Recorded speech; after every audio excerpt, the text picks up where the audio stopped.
गर्ने सजिलो उपाय के हो? दोस्रो प्रश्न सबै शास्त्रको सार के हो?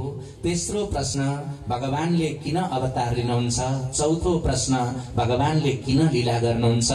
पाँचौं प्रश्न भगवानका मुख्य मुख्य अवतारहरू के हुन्? र अन्तिम प्रश्न भगवान कृष्णले यो धरती छोडेर गएपछि धर्म कहाँ गएर बस्यो?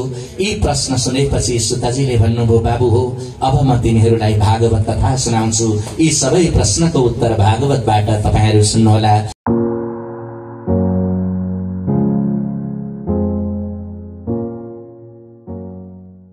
भण्डारी उहाँकी धर्मपत्नी, प्रिय पुत्र एवं पुत्रवधू, छोरी ज्वाइँ, बन्धु बान्धव, छोरा भतिजाहरू, अन्य नातेदार, इष्टमित्र, कुल कुटुम्बहरूको समेत र हामी वर्ण भएका ब्राह्मणहरूको समेत पनि सहयोग प्राप्त हुन गई हिजोबाट प्रारम्भ गरिएको यस भागवत अनुष्ठानको आजदेखि कथा प्रारम्भ गर्न गइरहेका छौं। र आज प्रथम दिवसमा हामीले तृतीय स्कन्धको 22 अध्यायसम्म भगवान लक्ष्मी नारायणलाई पाठ नसुनाइकन हुँदैन। वर्ण भइसकेपछि पाठ सुनाइएन भनेदेखि त्यो दोष हामी वर्ण भएका ब्राह्मणहरूले भोग्नुपर्छ। र कथा यहाँहरूलाई सबै पदको पदार्थ बताएर यो 7 दिनभित्रमा सम्भव पनि छैन, बताउन सकिँदैन पनि। र त्यसमा पनि कहिलेकाहीँ त कस्तो अप्ठ्यारो पर्छ भने जस्तो यसै परिवारमा यहाँहरूले मलाई कथा भनिदिनु भनेर वर्ण गर्नुभयो, म कथा त सुनाउँदछु, तर यस परिवारमा कथा सुनाउन मलाई स्वर्गका सामनेमा इन्द्रको बयान गरे जस्तो हुन्छ। किनकि मैले जति अध्ययन गरेको छु म भन्दा धेरै अध्ययन गर्नुभएका यहाँ हाम्रा मुख्य कर्ता नै हुनुहुन्छ आदरणीय शिव सर। भागवतको त्यति गहिरो अध्ययन छ, उहाँका परिवारका सदस्यहरू त्यस्तै विज्ञ, यो भागवतको अत्यन्त मर्मज्ञ परिवारद्वारा संस्कारित यहाँहरूका बन्धु बान्धवहरू हुनुहुन्छ। पिता पुर्खाहरूको यश कृति र नाम सायद यो पूर्वाञ्चलमा हामीहरूको पुस्तामा त त्यति धेरै थाहा छैन होला, तर हाम्रा बुवा हजुरबाहरूको पुस्तामा लगभग यो पूर्वाञ्चलमा धेरै नाम चलेका विद्वानहरूको परिवारका सन्ततिहरू र हजुरहरूका घरमा बसेर हाम्रा पूज्य विद्वान गुरुज्यू हरिप्रसाद घिमिरेज्यू यहाँहरूका जो सम्बन्धित पनि हुनुहुन्छ, पूज्य गुरुज्यूले संस्कृतको देववाणी पारायण गर्ने र मैले यथामति यसको कथासार यहाँहरूलाई बताउने हामी यो 7 दिनभित्रमा आफ्नो कर्तव्य पूरा गर्दै जानेछौं। र कथा त धेरै ठाउँमा सुनिएको हुन्छ, आफैले पढेर पनि जानिन्छ र धेरै ठाउँमा जानेको सुनेको भए तापनि फेरि कथा चाहिँ सुन्नुपर्छ भनेर हामी बारम्बार किन अनुरोध गर्दछौं भने यो कथामा बडा विचित्रता एउटा के छ भने कुनै कुनै कुराहरू एक पटक अनुभव गरिसकेका कुराहरूलाई बारम्बार फेरि अनुभव गर्न थालियो भनेदेखि त्यसमा दिगदारी आउँछ। जस्तै उदाहरणका लागि एउटा सिनेमा हेर्न गइयो, एक पटक हेरियो, सबै बुझियो, दोस्रो पटक त्यही हेर्न जाउँ भने दिक्क लाग्छ, त्यो हेर्न मन लाग्दैन, मैले जानिसकेको छु, त्यो बुझिसकेको छु जस्तो हुन्छ। कुनै कुनै पुस्तकहरू एक पटक पढिसकेको पुस्तकलाई फेरि दोहोर्याएर पढ्न अल्छी लाग्छ, किनकि मन लाग्दैन, मैले यो जानिसकेको छु भन्ने जस्तो हुन्छ। तर यो भागवतमा एउटा के आशीर्वाद छ भगवानको भने भागवतमा मात्रै नभएर केही कुराहरू त्यस्ता छन्। आदित्यस्योदयं तातः ताम्बूलं भारती कथा इष्टा भार्या सुमित्रं च अपूर्वाणि दिने दिने भनेर भन्नुभएको छ हाम्रा ऋषिहरूले। बिहान कुनै कुनै समय त्यस्तो हुन्छ रे जस्तो बिहानको सूर्योदयको काल र पूर्णिमाका दिनको रात्रिको समय आएर हेर्दाखेरि त्यो बिहानको घाम झुल्किएको पहिलो झुल्काएर त्यो पूर्वको लालीमा हेर्दाखेरि त्यहाँको पारखीले त्यो आनन्द लियो भनेदेखि हिजो अस्ति पनि यसै गरी यस्तै राम्रो घाम झुल्किन्थ्यो भन्ने भाव हुँदैन। आज मैले अपूर्व आनन्द प्राप्त गरेँ, आहा कति रमाइलो हो, त्यतिखेर जहिले देखे पनि अपूर्व आनन्द त्यसमा प्राप्त हुन्छ। पूर्णिमाका दिन शारदीय पूर्णिमाको रात्रिमा चन्द्रमा झलल्ल आकाशबाट त्यो चन्द्र किरण धरतीमा झरेको उज्यालोको अनुभूति गर्दाखेरि आहा यस्तो आनन्द अरू बेला कहिल्यै भएको थिएन जस्तो हुन्छ जतिखेर देख्दाखेरि पनि। आदित्य स्योदयम तातः ताम्बूलम, पानको पारखी व्यक्तिले त्यो पान खाँदाखेरि हिजो अस्ति पनि मलाई यस्तै मिठो हुन्थ्यो भन्ने लाग्दैन, अपूर्व यतिको आनन्द कहिल्यै अनुभव गरेको थिइनँ भन्ने त्यो ताम्बूल का पारखीहरूले ताम्बूल खाँदाखेरि त्यो अनुभूत प्राप्त गर्दछन्। भारती कथा अनि त्यहाँबाट यो भागवत कथा त्यस्तै छ। जतिपल्ट सुने पनि अपूर्वाणी दिने दिने तो त्यही कथा हो नि, कृष्णकै अवतार हो, रामकै चरित्र हो, तिनै वंशानु कथाहरू हुन्। तर जहिले जहाँ सुने पनि हिजो अस्ति पनि सुनेको थियो जस्तो बोर हुँदैन। अपूर्व सुन्दैछु म, पहिलो पटक यति आनन्दको अनुभूति गर्दैछु जस्तो हुन्छ। अनि एकदम घनिष्ठ मित्र, त्यो अत्यन्तै आत्मीय मित्रसँग भेट भयो भने यति अपूर्व आनन्द आउँछ। हिजो अस्ति पनि यस्तै आएको थियो जस्तो हुँदैन, दिक्क लाग्दैन, पहिलो चोटि भेटे जस्तीको अनुभव हुन्छ। र तात भनेको सानो बालक, आफ्ना घरको बालक तो नाति नातिना छोरा भतिजा साना केटाकेटीहरू खेल्दै खेल्दै आएर यसो आफ्ना अगाडि मुस्कुराइदिए भने, तोते बोलीमा बोलिदिए भनेदेखि यस्तो अपूर्व आनन्द कि हिजो पनि यसै गरी हाँसेको थियो भनेर दिक्क लाग्दैन। अपूर्व नयाँ कालको अनुभूति हुन्छ। र त्यसमा पनि यो भागवत चाहिँ कस्तो छ भने प्रत्येक ठाउँमा यहाँहरू जानुभयो भने मैले भन्दा धेर यहाँहरूले, मैले जति कथा भने त्यो भन्दा धेर यहाँहरूले सुन्नु भएको होला। मलाई पनि पहिले त्यस्तै लाग्थ्यो। एउटै किताब हो, किताब एउटै हुन्, अक्षर एउटै हुन्। एक ठाउँमा पुराण सुन्न गयो, पण्डितले बेग्लै कथा भन्छन्। अर्का ठाउँमा गयो, त्यही किताब लिएर भनेपछि त अक्षरशः मिल्नु पर्ने नि, सबै बिन्दु विसर्ग एउटै भएपछि, तर कथा चाहिँ बेग्लै भन्छन् त्यहाँ जाँदा। अर्का ठाउँमा गयो बेग्लै भन्छन्, किताब त्यही हो। यो चाहिँ अचम्म लाग्थ्यो पहिले मलाई पनि। एउटै किताब भएपछि जहाँ पनि एकै प्रकारको हुनुपर्ने, यो व्याख्या किन बेग्ला बेग्लै सुनिन्छ? हो त्यस्तो हुन्थ्यो। यसको चाहिँ के रहेछ तत्त्व भनेदेखि आफूले अध्ययन गरेपछि यो बुझिँदो रहेछ। कुनै कुनै प्रसङ्गहरू अभिधाद्वारा अर्थ बुझिने खालका छन्, कुनै कुनै लक्षणाद्वारा ऊ अर्थ बुझिने छन्। र भागवतका प्रसङ्गहरू चाहिँ व्यञ्जनावृत्तिद्वारा अर्थ बुझिने छन्। व्यञ्जनावृत्ति भनेको कस्तो भने शब्दको अर्थ अनुसारको व्याख्या यसको हुँदैन। जस्तै उदाहरणका लागि नेपालीमा एउटा वाक्य हामी सुनौं, कसैले घाम अस्ताए भनौ। घाम अस्ताए भनेको के हो त? यहाँ सबै हामी बुझिहाल्छौं, सजिलो शब्द हो यो। बेलुका चाहिँ पश्चिमतिर गएर डाँडामा घाम पुगे भनेर भनेर चाहिँ किन यो एकदम बिग्रियो बाबु? यो बिस्तारै बिस्तारै गर्ने, त्यो नजडाइदिनु पनि नगर्नु। घाम अस्ताए भनेर कसैले भन्यो भनेदेखि सामान्य अर्थ के हो भने पश्चिम डाँडामा गएर घाम पुगे अर्थ हो नि। तर हेर्नुहोस् त्यसको अर्थ कसरी लाग्छ। यहाँ पिण्डेश्वर मन्दिरका पुजारीले घाम अस्ताए भनेको सुने भने बेलुकाको आरती गर्ने बेला भयो भनेर अर्थ लाउँछन्। यही हाम्री घरकी आमाहरूले घाम अस्ताए भनेको के बुझ्नुहुन्छ? बेलुकाको भोजन पकाउने बेला भयो भनेर अर्थ लाउनुहुन्छ। त्यो व्यापारीले घाम अस्ताए भनेर सुन्यो भनेदेखि त्यो पैसा जति गल्लामा लगेर थन्काउने बेला भयो अथवा बैंकमा पुर्याउने बेला भयो भनेर बुझ्छ।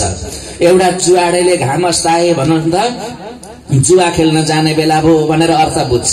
चोरले घाम अस्ताए भनेर सुन्यो भनेदेखि चोर्ने बेला भयो भनेर अर्थ बुझ्छ। एउटा विद्यार्थीले घाम अस्ताए भन्ने हो भने गृह कार्य गर्ने बेला भयो भनेर बुझ्छ। गोठालाले घाम अस्ताए भन्ने हो भनेदेखि गाई दुहुने बेला भयो भनेर अर्थ बुझ्छ। बाटो हिँड्ने बटुवाले घाम अस्ताए भन्ने हो भनेदेखि बास बस्ने बेला भयो भनेर अर्थ बुझ्छ। कसले चाहिँ बुझेको अर्थ सही हो भनेर हामी अब निर्णय गर्न सक्दैनौं नि। आफ्ना आफ्ना ठाउँमा सबैले गरेको अर्थ ठीक हो। त्यो गाई दुहुने बेला भयो भनेको पनि ठीक हो, आमाहरूले भात पकाउने बेला भयो भनेको पनि ठीक हो, पुजारीले पूजा गर्ने बेला भयो भनेको पनि ठीक हो, जुवाडेले बुझेको पनि ठीक हो, बदमाशले बुझेको पनि ठीक हो। तर अब प्रत्येकले अध्ययन यसै गरी हुँदो रहेछ। भागवतका यी व्यञ्जनात्मक वाक्यहरूको अर्थ अब अरूबाट जे सुन्नुभयो यहाँहरूले, मैले गरेको व्याख्या पनि त्यो भन्दा भिन्न यहाँहरूले अनुभूति हुन्छ। किनभने मलाई मेरा गुरुले जसरी अध्ययन गराउनुभयो र मैले त्यसलाई आफ्ना विवेकले जसरी पर्गेल्न सके त्यही तरिकाले यहाँहरूलाई यो भागवतको सार बताउनेछु। र सर्वप्रथम हाम्रा दुईजना कलाकार भाइहरू, एकजना झापा निवासी गायक भाइ हुनुहुन्छ गोपाल रिमाल र तबला बजाउने भाइ हुनुहुन्छ रमेश खतिवडा इलाम निवासी। उहाँहरूबाट एउटा सुमधुर भक्ति संगीतको आनन्द लिउँ। त्यसपछि हामी यो भागवतमा प्रवेश गर्दछौं। भक्तवत्सल भगवानको, पुराण पुरुषोत्तम भगवानको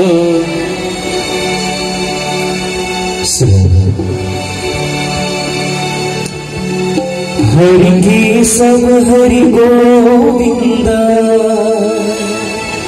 हरि नारायण हरिओ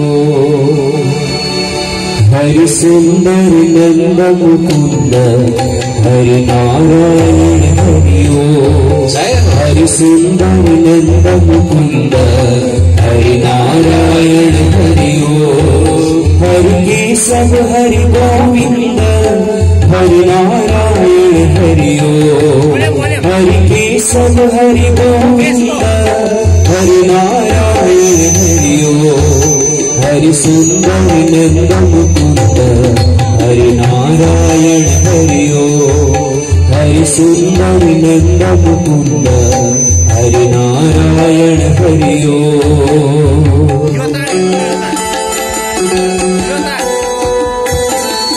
तबलाको बढानी अलिकति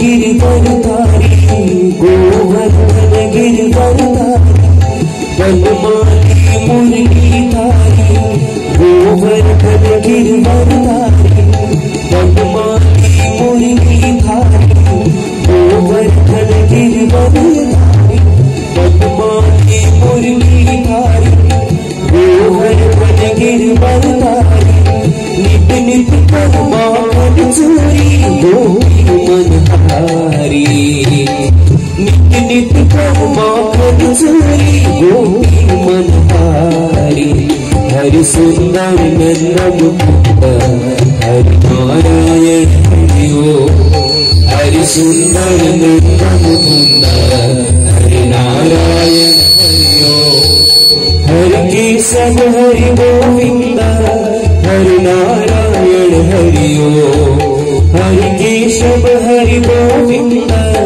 हरि नारायण हरिओ हरि सुंदर नंद मुकुंद हरि नारायण हरिओ हरि सुंदर नंद मुकुंद हरि नारायण हरिओ हरि सुंदर नंद मुकुंद हरि नारायण हरिओ हरि सुंदर नंद मुकुंद हरि नारायण हरिओ भक्त वत्सल भगवान को जय पुरुषोत्तम भगवान को।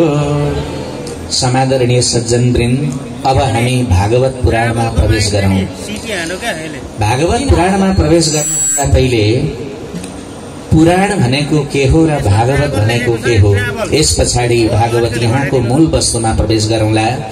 आज यो पहिलो दिन भएको हुनाले थोरै यसको पूर्व प्रसंग पृष्ठभूमि थोरै बुझ्नका लागि म यसको पृष्ठभूमिको थोरै व्याख्या गर्न चाहन्छु, ताकि यो पृष्ठभूमि बुझिएन भनेदेखि हामी 7 दिनको कथा बुझ्दैनौं, अनि पृष्ठभूमि बुझियो भनेदेखि फेरि 7 दिनको कथा सुन्नलाई हामीलाई बडा सजिलो हुन्छ र एकदम आनन्द पनि आउँछ। अब भागवत पुराण यसलाई किन भनिएको भने संस्कृत भाषाको यो शब्द हो। संस्कृत भाषामा एउटा विशेषता छ, जस्तै अरु भाषाहरुमा नि कसैको पनि नाम किन भनियो, जस्तै मेरो यहाँ अगाडि पञ्चपात्रमा पानी छ, यसलाई किन पानी भनिएको हो भनेर सोध्ने हो भने यसको उत्तर हामी नेपालीमा दिन सक्दैनौं, किनकि हाम्रा बाबुबाजेहरूले यसलाई पानी भन्नु भनेर सिकाए अनि हामीले पानी भनेको। अंग्रेजीमा यसलाई वाटर भन्छन्। यहाँ अंग्रेजीका मभन्दा विद्वानहरू हुनुहुन्छ। यसलाई किन वाटर भनेको भन्ने हो भने अंग्रेजीका मान्छेले भन्न जान्दैन, किनकि वाटर माने पानी भनेर सिकाए अनि भनेको मात्रै हो यसको उत्तर। अब संस्कृतको विशेषता हेर्नुहोस्, संस्कृतमा 49 वटा नाम छन् पानीका। 49 वटा नामले पानीलाई व्यवहार गरिन्छ। यहाँहरूले सुनेका जस्तै 2टा नामहरू प्रचलित नाममा, पानीलाई संस्कृतमा एउटा जलम भनिन्छ, अर्को पानीयम भनिन्छ। तर जलम किन भनेको, पानीयम किन भनेको, अब संस्कृतमा चाहिँ यसको अर्थ छ। बिना कारण नाम राखिँदैन संस्कृतमा। पानीयम भनेको के हो भने पातुम योग्यम पानीयम अर्थ हो त्यसको। पिउन योग्य भएको हुनाले त्यसलाई पानीयम भनेको। भनेपछि सबै ठाउँको पानी त्यो पानी शब्दको अर्थ अनुसारको होइन। पिउन योग्यलाई मात्रै पानीयम भनिन्छ। त्यो आहालको पानी चाहिँ पानीयम शब्दको अर्थ होइन रहेछ त्यो, किनकि त्यो पिउन अयोग्य छ। अब त्यस्तै जलम किन भनेको? गच्छति लातीति जलम। ज भनेको हिँड्नु, ल भनेको ल्याउनु। हिँड्दै ल्याउँदै गर्छ, त्यस कारणले जलम भनियो। हिँड्दै ल्याउँदै कसरी गर्छ? त्यो खहरे खोलाहरूले चाहिँ मास्त्रका चीजहरूलाई बगाउँदै पनि लगेको छ। कहिल्यै नरोकिकन हिँडेको हिँडै गर्छ, बगाएको बगाई गर्छ। त्यसकारण त्यसको नाम जलम भनेर राखे हाम्रा ऋषिहरूले। अब भनेपछि त्यो पोखरीको पानी जलम होइन रहेछ, त्यो बग्दै गरेको पानी चाहिँ जलमको अर्थ रहेछ। आकाशबाट वर्षिन्छ त्यो चाहिँ फेरि त्यसलाई जलम पनि भनिँदैन, पानीयम पनि भनिँदैन, त्यसलाई भनिन्छ बारी। वर्षति इति बारी, आकाशबाट झर्छ वर्षिन्छ, त्यसकारणले त्यसलाई बारी भन्नुपर्छ। भन्दै पानीका जति प्रकारका कार्यहरू हुन्छन् त्यतिवटा नाम राख्दाखेरि 49वटा नाम राखेको छ। पानीको नाम चाहिँ संस्कृतमा पर्यायवाची 49वटा नामहरू छन्। हो त्यस्तै जस्तो अब यहाँ भागवतम किन भनियो त भन्दा भागवतम शब्दका दुईटा अर्थ छन् है, ध्यान दिनु होला।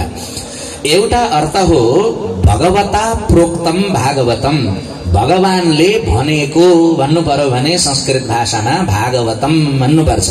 त्यसैले भागवतमको अर्थ हो भगवानका मुखबाट निस्किएको ध्वनि, निस्किएको वाणी, एउटा अर्थ यो। अर्को भगवानको वस्तु भन्नु पर्यो भनेदेखि संस्कृतमा भागवतम भन्नुपर्छ। जसरी समाजको वस्तुलाई सामाजिक भनिन्छ नि, यो जस्तो यो बाटो के हो? यो सामाजिक हो, किनकि समाजको सम्पत्ति हो। त्यस्तै जस्तो भगवानको वस्तु भन्नु पर्यो भने भागवतम भनिन्छ। अनि भगवानको वस्तु यो के हो त भन्दा भगवानका आराधना गर्ने अनेक रूप मूर्तिहरू छन्। त्यसमध्ये भगवानको अक्षर ब्रह्मको स्वरूप छ, त्यसको व्याख्या पछि आउँछ। भगवान कृष्णले धरती लोक छोड्ने बेलामा आफ्नो शरीरको तेजलाई अक्षर ब्रह्ममा परिणत गरेर श्रीमद् भागवत भित्र प्रवेश गर्नुभएको हुनाले अक्षर ब्रह्मको स्वरूप हो श्रीमद् भागवत, र यो भगवान कृष्णको मूर्ति जस्तै हो, अक्षर रूपी मूर्ति, र यसलाई भनिन्छ वाङ्मयी मूर्ति भनेर भनिन्छ। भागवतको अर्थ त्यो हो। अब पुराण भनेको के हो त? पुराण शब्द दुईटा शब्दहरू जोडिएको छ। पुरामा अन प्रत्यय लागेर पुराण शब्द भन्छ। पुरा भनेको पुरानो, विगतको कुरा। अन भनेको नयाँ। पुरानो हो तर जहिले सुने पनि नयाँ जस्तो प्रतीति हुन्छ। पुरा अपि नवम नवम प्रतीयते इति पुराणम। कुरो चाहिँ पुरानो हो तर जहिले सुन्दा पनि नवीन नवीनताको त्यो आभास त्यसबाट प्राप्त हुन्छ। त्यसैले यसलाई पुरा भनेको पुरानो, अन भनेको नयाँ जस्तो प्रतीत हुने, त्यसैले यसलाई पुराणम भनेर भनिन्छ। अब पुराणहरू जम्मा 18वटा पुराणहरू छन्। 18वटा महापुराण र 18वटा उपपुराणहरू छन्। अब 18वटै उपपुराणहरू र महापुराणहरू चाहिँ किन भयो त भन्नुहुन्छ भने भागवतमा पनि 18,000 श्लोक छन्। हाम्रो शास्त्रमा धर्म सम्बन्धी जहाँ धर्मको अन्तिम पराकाष्ठा आउने अवस्था आयो भनेदेखि गणितको 18 संख्या त्यहाँ जोडिएको इतिहास छ। धर्म जहाँ जहाँ लागू गर्नुपर्छ त्यहाँ त्यहाँ 18 संख्या पनि पुग्नुपर्छ, त्यस्तो परम्परा छ। यहाँहरूले सुन्नु भएकै कुरा हो, महाभारतको युद्ध भएको थियो। किन त भन्दा अधर्मलाई नाश गरेर धर्मको स्थापना गर्न महाभारतको युद्ध भएको हो। भगवान कृष्ण जसले यो सारा विश्व ब्रह्माण्डको रचना सृष्टि पालन संहार गर्ने स्वयं परमात्मा आउनु भएको थियो अवतार लिएर। महाभारतमा पाण्डव पक्षको सारथी बन्नु भएको थियो अर्जुनको। उहाँले चाहनु भएको भएदेखि ती कौरवलाई मार्नलाई कुन ठूलो कुरो थियो र? युद्ध नै गराइराख्नु, महाभारतै चलाउनु पर्छ भन्ने थिएन नि। भगवानको इच्छा भइदियो भने पोरपरार वैशाख 12 गतेको जस्तै अलिकति 5 मिनट हल्लाइदिया भएदेखि त्यस्ता मुला कौरव सौरव क्रमशः सबै कहाँ पुग्थे नि त्यत्रो युद्ध गर्नु पर्थ्यो र भगवानले चाहँदाखेरि के हुँदैन र? तर भगवानले युद्ध गर्नुभयो। कति दिन युद्ध गर्नुभयो? 18 दिनसम्म युद्ध गराउनुभयो। किनकि धर्मको स्थापना गर्नका लागि 18 संख्या त्यहाँ जोडिनुपर्छ, अनि मात्रै धर्मको मूल अर्थ त्यहाँ अन्तर्भूत हुन्छ। त्यसैले महाभारतको युद्ध जम्मा 18 दिन भगवानले गराउनुभयो। अब सुन्नु होला, वेदव्यासले महाभारतको कथा लेख्नुभयो। कथा मात्रै लेख्नु भएन, कथाका माध्यमद्वारा त्यहाँ वैदिक धर्मको व्याख्या गर्नु भएको छ। ती एउटा पात्र बनायो, युधिष्ठिरले अर्जुनलाई उपदेश दिए भन्ने कथा आयो नि। अब त्यहाँ त्यो उपदेश चाहिँ सबै वैदिक सनातन धर्मको व्याख्या छ त्यहाँ हो भनिसकेपछि वैदिक धर्मको व्याख्या गर्दा गर्दा गर्दा 1 लाख श्लोकको महाभारत रचना भयो, वेदव्यासले गर्नुभयो। तर उहाँलाई किन चित्त बुझेन भनेदेखि ओहो 18 संख्या पुग्न पुर्याउँदाखेरि त यसको धर्मको व्याख्या हुँदैन यो महाभारतबाट। अब अरु थपौन त भन्दा 18 लाख श्लोक बनाउने हो भने कसले पढ्दिने? 1 लाख श्लोक त दुनियाँले पढ्न सक्दैनन्। त्यसैले त्यो 1 लाखको श्लोकलाई उहाँले 18 भागमा विभाजन गरेर 18 पर्वको नाम राखिदिनुभयो। जम्मा महाभारत 18 पर्वमा छन्। त्यसपछि वेदव्यासले वेदको व्याख्या पुराणबाट गर्न थाल्नुभयो। पुराणबाट जति व्याख्या गरो चित्त बुझ्दैन। अन्तिममा 18औं पुराण श्रीमद् भागवत रचना गरेपछि वेदव्यासले पुराणको रचना गर्न बन्द गर्नुभयो। किनकि 18वटा पुगे, अब धर्मको व्याख्या पुराणबाट हुन्छ भन्ने विचार गर्नुभयो। भगवान कृष्णले अर्जुनलाई उपदेश दिनुभयो, धर्मको सार गीता सबैले पढ्नु भएको छ। अब त्यो गीता चाहिँ कति भन्नु त अर्जुनलाई? भगवान कृष्णले हेर्नुहोस्, त्यो गीता भन्दाखेरि 18 अध्याय मैले भनिन भने धर्मको व्याख्या गीताले गर्न सक्दैन।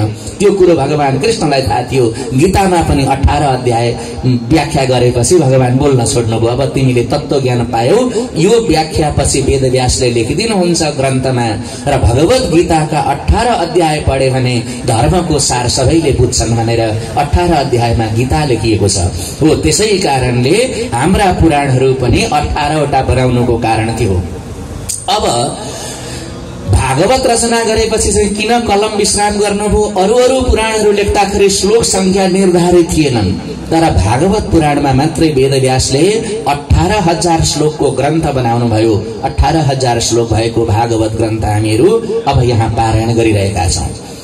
अब अर्को कुरा पनि बुझ्न के जरुरी छ भन्नुहुन्छ भने 18,000 श्लोक छन् भागवतमा भनेर मैले सुनाएँ। अरूले पनि यसरी भनेको यहाँहरूले सुन्नु भएको होला। अप्ठ्यारो छैन, अहिलेको युग त एकदम यो प्रविधिहरू यस्ता यस्ता बनियो कि यो किताबलाई लगेर भरे हाम्रा यही घरका 2 जना दाजुभाइलाई लु यो श्लोक गन भन्ने हो भने 1 घण्टामा गनेर क्याल्कुलेसन गरिदिन्छन्। त्यसो गरे भनेदेखि 16,195 वटा मात्रै श्लोक छन् यहाँ। अनि किन 18,000 भनेको? यहाँ त पुगेन नि त भनेर भरे हामीलाई प्रश्न आउन सक्छ। त्यसैले यसलाई किन 18,000 भनियो त भन्दा यसको अलिकति भिन्न तरिका छ। भागवतमा 16,195 वटा श्लोक छन्। 200 वटा अर्ध श्लोकहरू छन्। त्यो अर्ध श्लोकलाई यहाँ श्लोक भनेर गणना गरिएको छैन, तर 18,000 पुर्याउनलाई अर्ध श्लोकलाई पनि त्यहाँ जोड्नुपर्छ।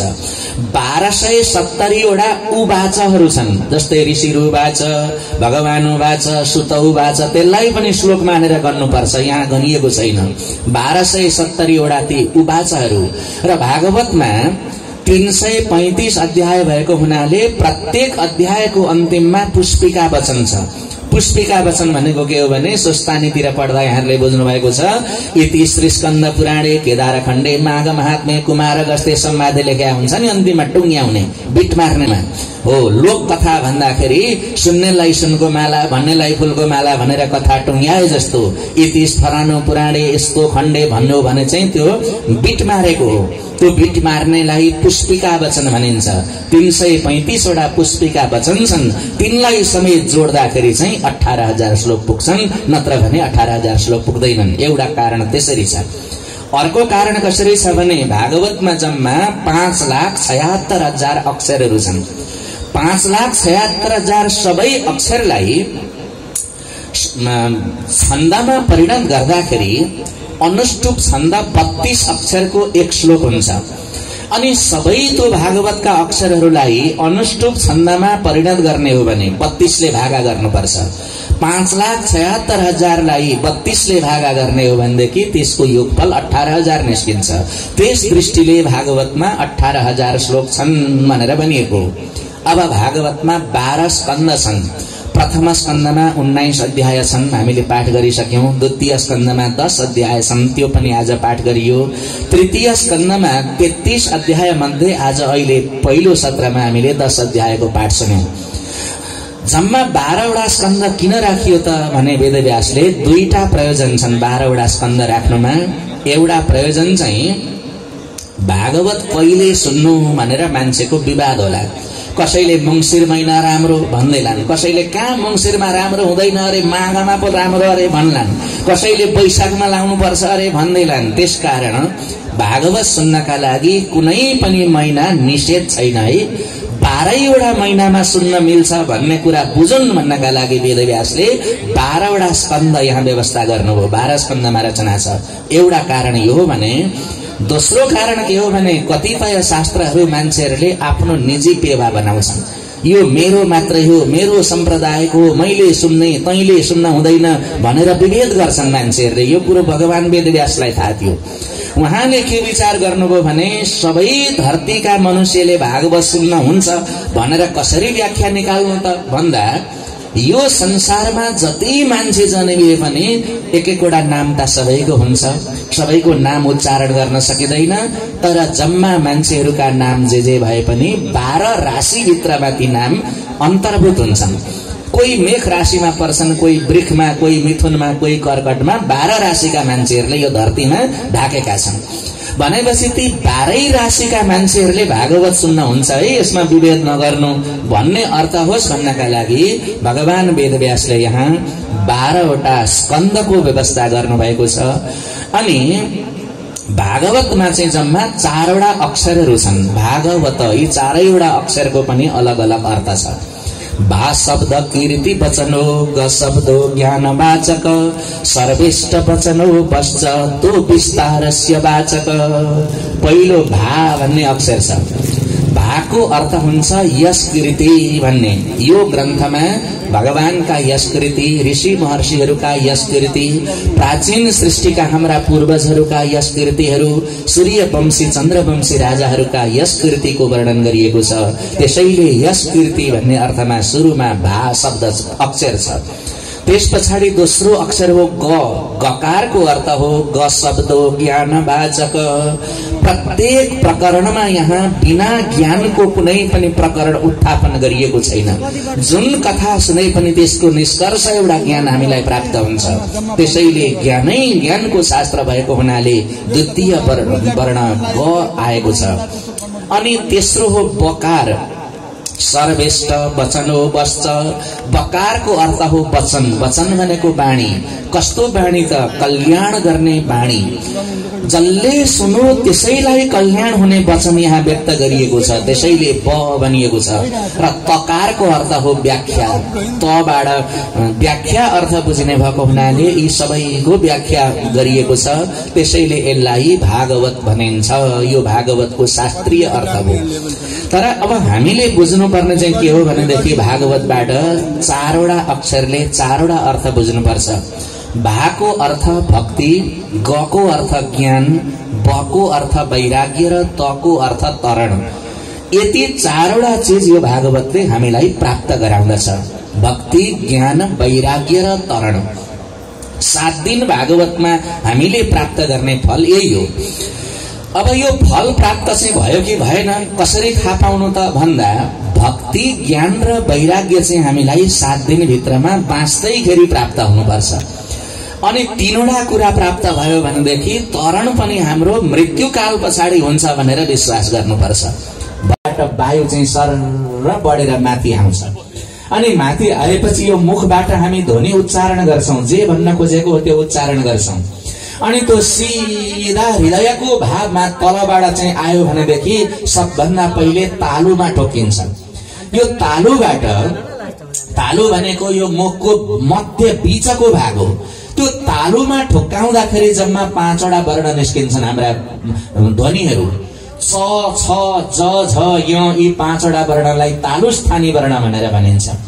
अनि त्यो तालुस्थानी वर्ण मध्ये च र छ सुरुमा आउँछन्, झ र य अन्तिममा आउँछन्। बीचको चाहिँ जकार पर्छ। त्यसैले हृदयको वाणी उद्वेग भएर जब सिधा माथि जान्छ तालुमा ठोकिन्छ। तालुमा ठोकिएपछि ज भनेर त्यहाँबाट सुरु हुन्छ। महत्वपूर्ण स्तुतिहरू जति यहाँहरूले पढ्नु भएको छ नि जकारबाट सुरु गरेका स्तुतिहरू छन्। हेर्नुहोस्, विचार गर्नुहोला। भागवतमै कतिपल्ट यहाँहरूले सुन्नुभयो गोपिनीहरूको जब वर्णन आउँछ, गोपिनीहरूले रासलीलाका सन्दर्भमा म व्याख्या सुनाउँला त्यतिखेर समय भयो भने, भगवान कृष्ण रासलीलाबाट हराउनुहुन्छ। खोज्छन् गोपिनीहरूले, संसार कतै पनि भेट्दैनन्। अनि भक्ति यति हृदयबाट त्यो उर्लिएर आउँछ, उनीहरूले त्यतिखेर विरहका गीत गाउँछन् जसलाई गोपी गीत भनिएको छ। त्यो गोपी गीत गाउँदा गोपिनीहरूले जकारबाट सुरु गरेका छन् गाउन। हेर्नुहोस्, जयति तेधिकं जन्मना ब्रज श्रयत इन्दिरा सस्वदत्रही भनेर जकारबाट गाएपछि भगवान प्रकट हुनुभएको त्यस्तो छ।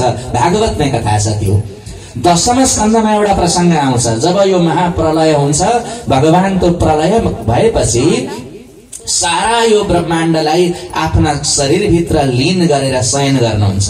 त्यतिखेर भगवानलाई निन्द्राबाट जगाउन वेदका ऋचाहरूले गएर स्तुति गर्छन्। अनि त्यो स्तुति कसरी गर्छन् भन्दा वेद स्तुति जकारबाट सुरु भएको छ। जय जय जय जामजित गुदोष गृभीत गुणाम भनेर त्यो जकारबाट स्तुति गर्न प्रारम्भ गरेपछि भगवान प्रकट भएर यो सृष्टि गरेको कथा भागवतमा आउँछ। यहाँहरूले रामायण सबैले पढ्नु भएकै छ। रावण भगवान शिवको परम भक्त थियो। कति आराधना गरो, तपस्या गरो, कठोर साधना गरो, रावणले भगवान शंकर प्रकट हुनु भएन। अन्तिममा उनले हृदयको यस्तो भाव व्यक्त गर्यो जसलाई पञ्चचामर छन्दमा उसले शिव ताण्डव स्तोत्र रचना गरेर सुनायो। शिव ताण्डव स्तोत्र जकारबाट सुरु गरेका छ रावणले। हेर्नुहोस्, जटाट बीगल जल प्रवाह पावित स्थले गले बलम्ब्य लम्बिताम्बु जंग तुंग मालिका भनेपछि भगवान शिव नाच्दै प्रकट हुनुभयो, दर्शन दिनुभयो। रावणको यस्तो कथा छ। भनेपछि यो जहाँ जहाँ महत्वपूर्ण भक्तिको त्यो उद्वेग उर्लिएर आउँछ त्यो जकारबाट प्रारम्भ गरेको छ।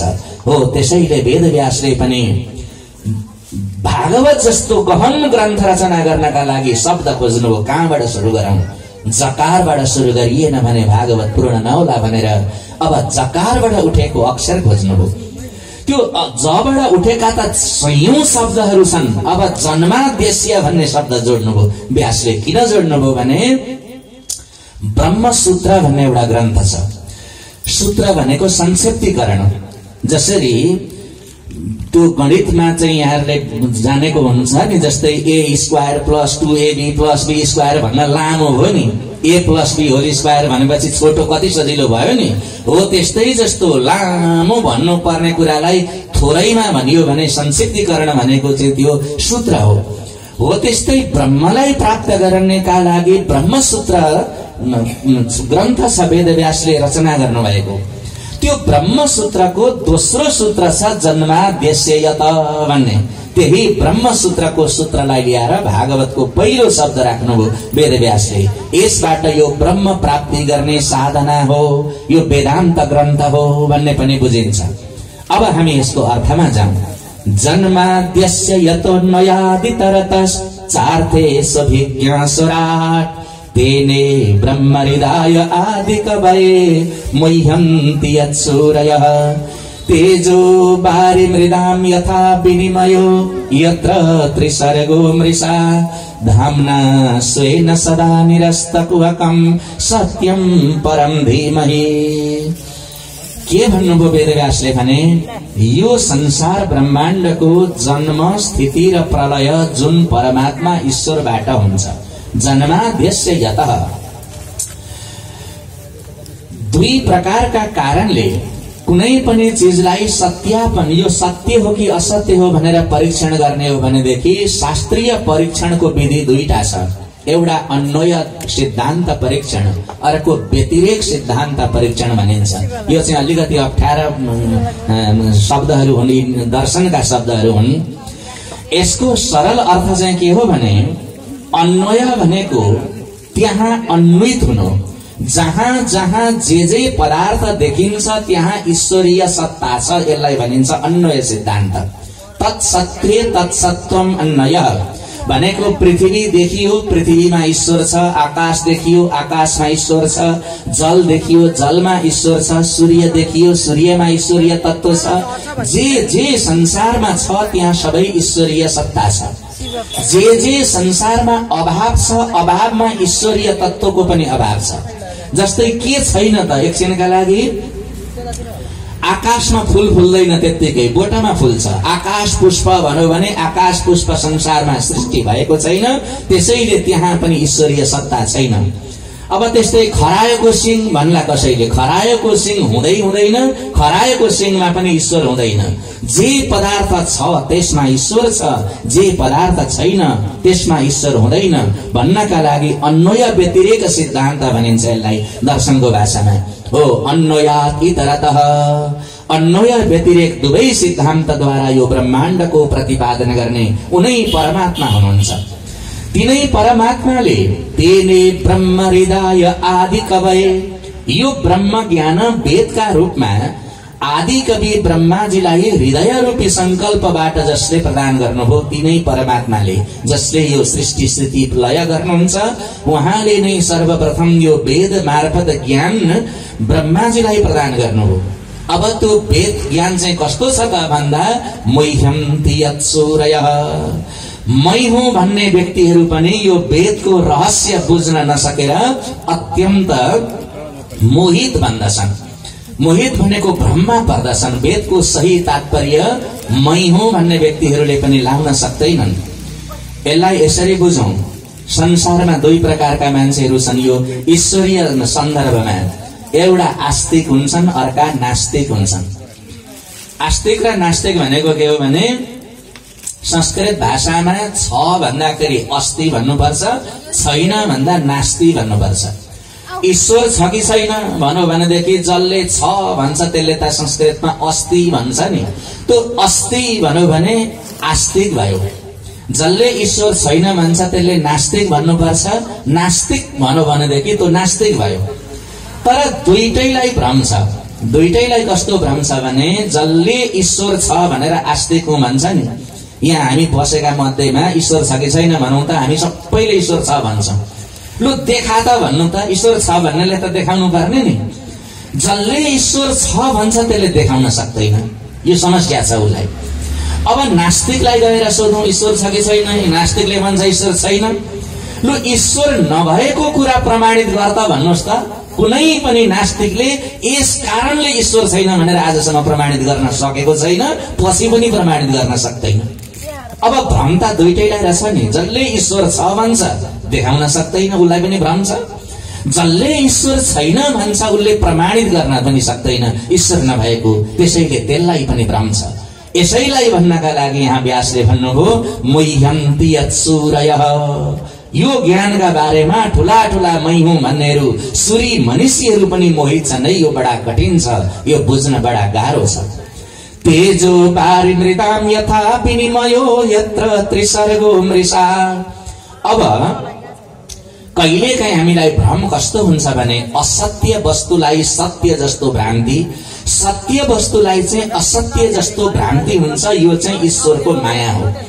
भनेको के हो भने बगरमा टाढा बालुवा टल्किएको देख्यो भनेदेखि त्यहाँ पानीको भ्रान्ति हुन्छ अरे मृगलाई, त्यसैले मृग चाहिँ पानी सम्झेर दौडिन्छ, तर वहाँ पुग्दाखेरि त्यो बालुवा टल्किएको हुन्छ। उसलाई असत्य वस्तुमा सत्यको भ्रान्ति हुन्छ।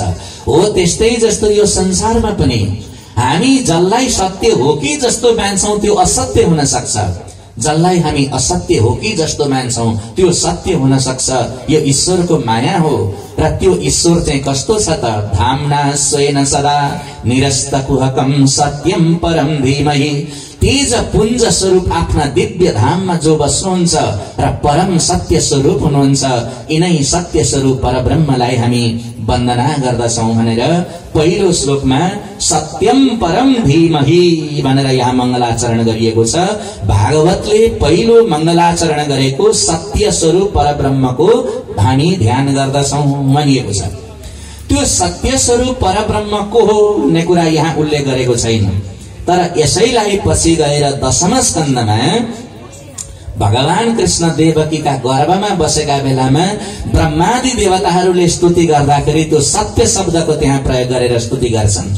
सत्यव्रतम सत्य परम त्रिसत्यम सत्यस्य योनिं निहितं च सत्ये सत्यस्य सत्यामृत सत्य नेत्रम सत्यात्मकं त्वां शरणं प्रपन्ना भनेर त्यो सत्य स्वरूप भनेको चाहिँ भगवान कृष्ण हो है भनेर दशम स्कन्धमा मात्रै त्यसको यो जोडिन्छ, यसको सम्बन्ध त्यहाँ गएर जोडिन्छ। त्यसैले यहाँ सत्यम परम धीमहि भनेर भगवान कृष्णलाई सत्य स्वरूप मानेर वन्दना गरिएको यो मङ्गलाचरण छ।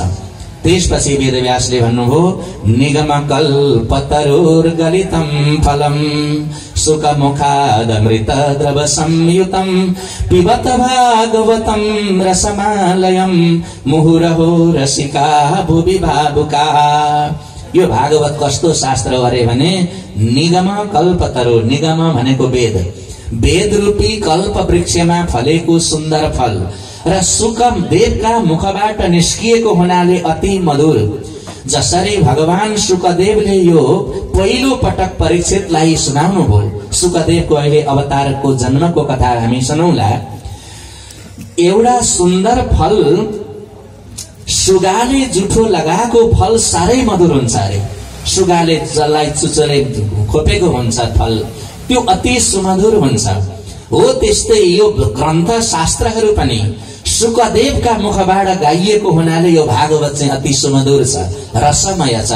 र जहिलेसम्म हाम्रो प्रलय हुँदैन, नाश हुँदैन, तबसम्म हे पृथ्वीका जनहरू हो, रसिक जनहरू हो, पिबत भागवतम, यो भागवतलाई पान गर भन्नुभयो वेदव्यासले। र अब नैमिषारण्य क्षेत्रको प्रसंग प्रारम्भ हुन्छ। नैमिषे निमिषक क्षेत्रे ऋषय सौनकादय सत्रम स्वर्गाय लोकाय सहस्र सममासत। नैमिषारण्य नाम गरेको क्षेत्र थियो अनिमिष क्षेत्र भनेर यहाँ वेदव्यासले लेख्नुभयो।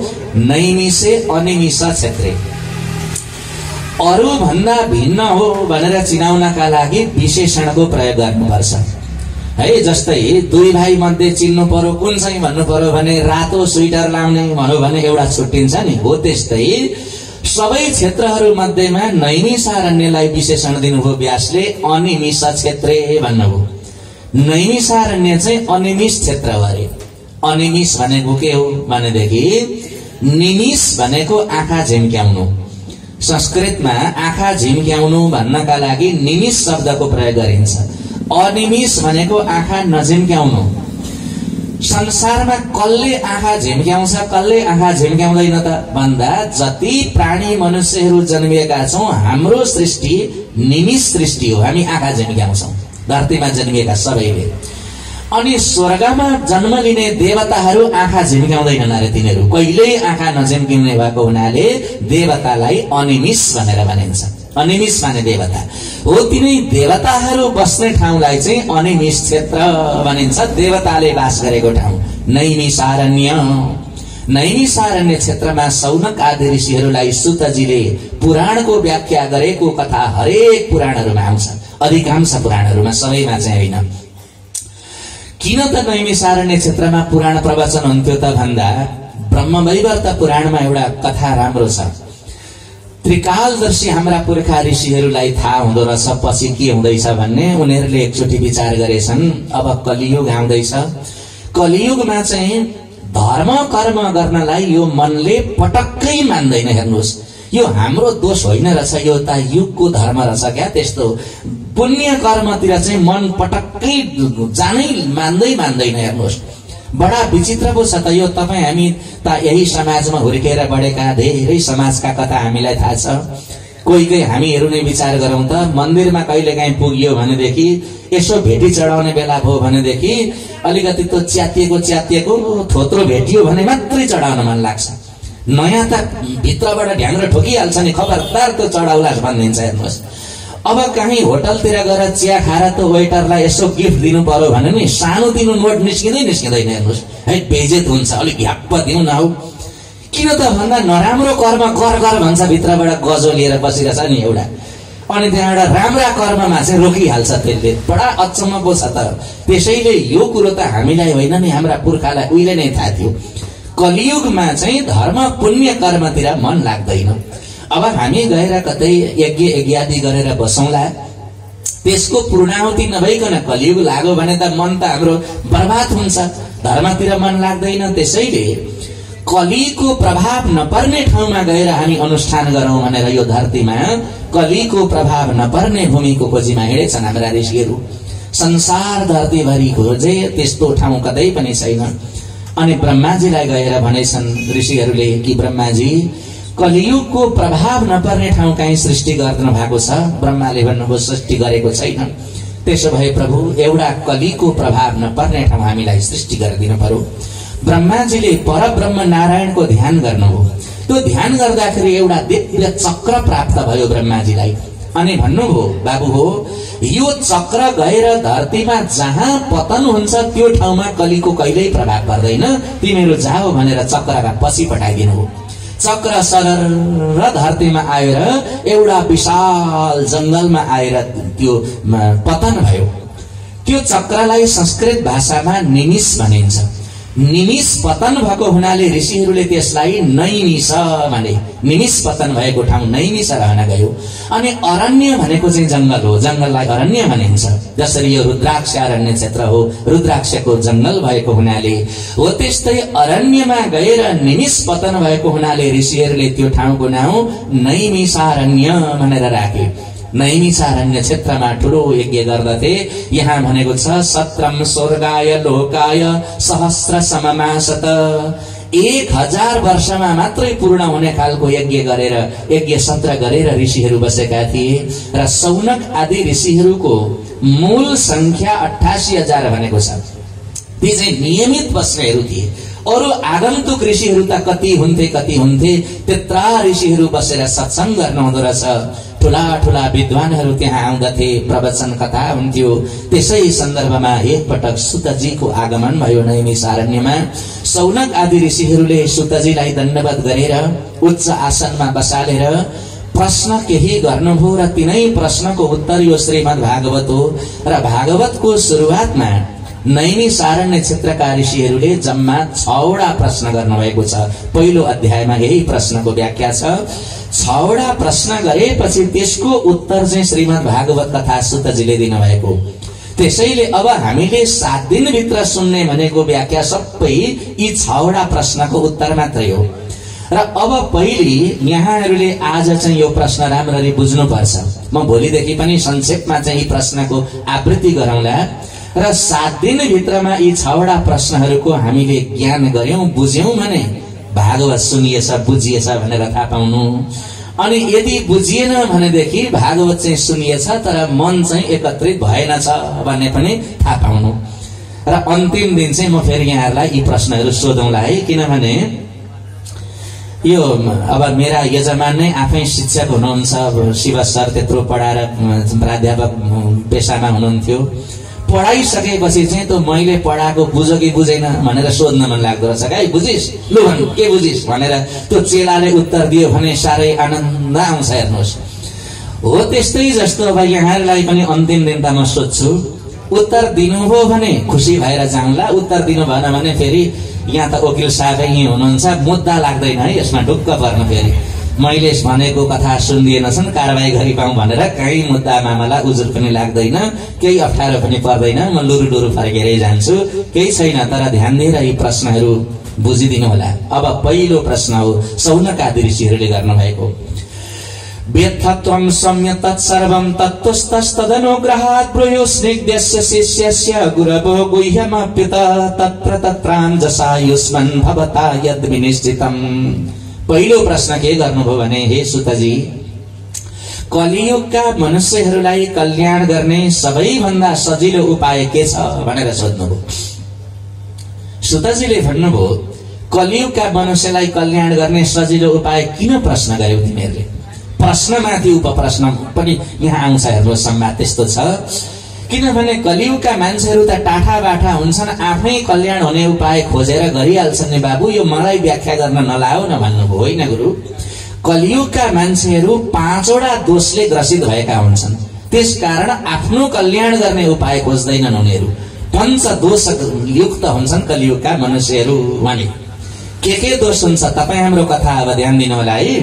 के दोष हुन्छ अरे भनेदेखि प्रायेण अल्पायुष सभ्य कलौ अस्मिन् युगे जनाः मन्दा सुमन्द मतयो मन्द भाग्यायुपद्रुताः। प्रायेण अल्पायुष कलिका मान्छेको पहिलो दोष हो अल्पायु रूपी दोषले ग्रसित छन् कलियुगका मान्छेहरू। अल्पायु रूपी दोष छ तपाईहरुमा। अल्पायु भनेको थोरै आयुको दोष छ। फेरि यस्तो सम्झिनु भयो होला यहाँहरुले, कहाँ सबैको थोरै आयु हुन्छ, हाम्रा हजुरबा 90 वर्ष बाँचे, फलानु 100 वर्ष बाँचे भन्ने मनमा लाग्यो होला। त्यसो भनेको होइन। यसको त्यो बुझ्नुभयो भने गलत बुझ्नुभयो। यसको अभिप्राय के हो भने कसैलाई पनि आफ्नो आयु यो कलियुगमा चित्त बुझ्दैन। यो एउटा धर्म हो। हेर्नुहोस्, जस्तै उदाहरणका लागि यो घरका सबभन्दा वृद्ध व्यक्ति तपाईहरुका परिवारमा मानिलिउँ अहिले कोही 80 वर्षका त पक्कै जीवित हुनुहुन्छ होला, उहाँलाई गएर सोधौं त तपाई अहिले 80 वर्ष बाँच्नुभयो, सानो भाग्य हो 80 वर्षको देख्न पाउनु भनेको। साह्रै आनन्द लाग्छ होला हो कि यो उमेर यति ठुलो भएकामा ठीक लागिरहेछ भन्नु त बाबु ठीक लागेको छैन। के मन लागिरहेछ त अहिले चाहिँ म यो 10 वर्ष जति सानो थिएँ, 70 वर्षको यतिखेर थिएँ भने म अझै के गर्थे, मलाई त्यति पौरा गर्न मन थियो भन्छन्। भनेपछि 80 चाहिँ ठीक होइन रहेछ, 70 ठीक त तिमीले भने नि। 70 वर्षका अर्का बुढा होला, त्यहाँ गएर सोधौं तपाईलाई त आनन्द आएको होला। होइन बाबु अलिकति धेर भयो, यतिखेर म 60 वर्षको थिएँ भने म उत्पात भाँड भैलो गर्थे।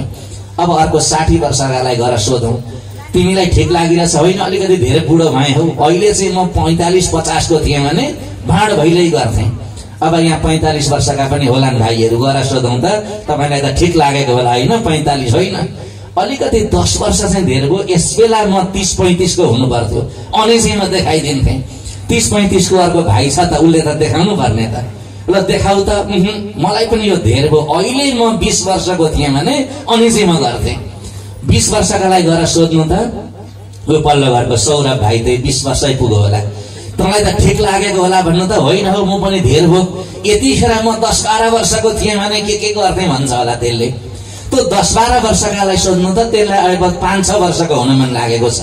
कसैलाई पनि आफ्नो उमेर चाहिँ बढ्दै भएको मात्रै महसुस हुन्छ। हेर्नुहोस्, त्यसैले प्रायेण अल्पायुष सानोतिनो चिन्तनले लेखेको कुरो हो र वेदव्यासले यो सबै कुरो बुझेर हेर्नुहोस्, कलियुगका मान्छेको पहिलो दोष हो आफ्नो आयु कसैलाई चित्त बुझ्दैन। अब गर्नु के पर्ने रहेछ त भने जति वर्षको भयो त्यही ठीक मान्नु पर्ने रहेछ है। यो जति पीर गरेर नहुने रहेछ। धन्न यति वर्षको भए मलाई क्या मजा आयो भनियो भने ती आनन्द रहेछ। बर्बाद भइगए हो, उमेर गइगयो, बुढो भइगए भन्न थालियो भनेदेखि अनि बर्बाद भयो त मान्छे बडा चिन्तित हुन्छ, प्रसन्न हुन सक्दैन। यो कलिको दोष हो, यसबाट बच्नु पर्छ। प्रायेण अल्पायुष पहिलो कुरा गर्नुभयो। 5 दोष मध्ये गुरुवर अल्पायु रूपी दोषले ग्रसित हुन्छन् कलियुगका मान्छेहरू र आफ्नो कल्याण गर्न सक्दैनन्। दोस्रो दोष के छ त हेर्नुहोस्, मन्दता दोष छ। मन्दता भनेको अल्छी दोष छ। अल्छी लाग्छ, कर्म त गर्दा त हुन्थ्यो तर गर्नै मन लाग्दैन। हेर्नुहोस्, त्यस कारणले अल्छी रूपी दोषले ग्रसित हुन्छन् कलियुगका मान्छेहरू र आफ्नो कल्याण गर्ने काम पनि गर्दैनन्। तिनीहरूलाई अल्छी लाग्छ, कल्याण त हुन्थ्यो गरेदेखि तर गर्दैनन्, अल्छी गर्छन्। तेस्रो दोष के हो त भन्दा सुमन्द मतय। मन्द भनेको अल्छी, सुमन्द भनेको सुअल्छी। अल्छी भन्दा डरलाग्दो चाहिँ सुअल्छी हुन्छ। अर्थ के हो त सुअल्छी भनेको भने अल्छी मात्रै चाहिँ त्यो हो जसले नजानेर गर्दैन, उसलाई थाहै छैन अनि गर्दैन, त्यो चाहिँ अल्छी मात्रै हो। तर कलियुगमा सुअल्छी हुन्छन्, सबै थोक जानेको छ तर गर्दैन, त्यो चाहिँ सुअल्छी हो। अहिले यो कोरोनाका बेलामा मास्क लगाएर बस्नुपर्छ भन्ने कसले जानेको छैन त? सबैले जानेछ, लाउँदैनन्, त्यो चाहिँ सुअल्छी हो नि त। कुरो बुझिहाल्छ। खानुभन्दा पहिले साबुन पानीले हात धुनुपर्छ कसले जानेको छैन र यहाँ बस्ने सबैलाई थाहा छ।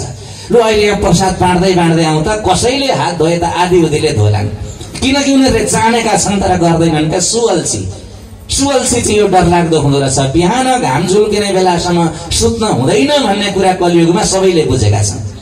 तर घाम नझुल्किकन उठ्ने कतिवटा छ भन्ने हो भने 5-7 जनाले मात्रै हात उठाउलान्।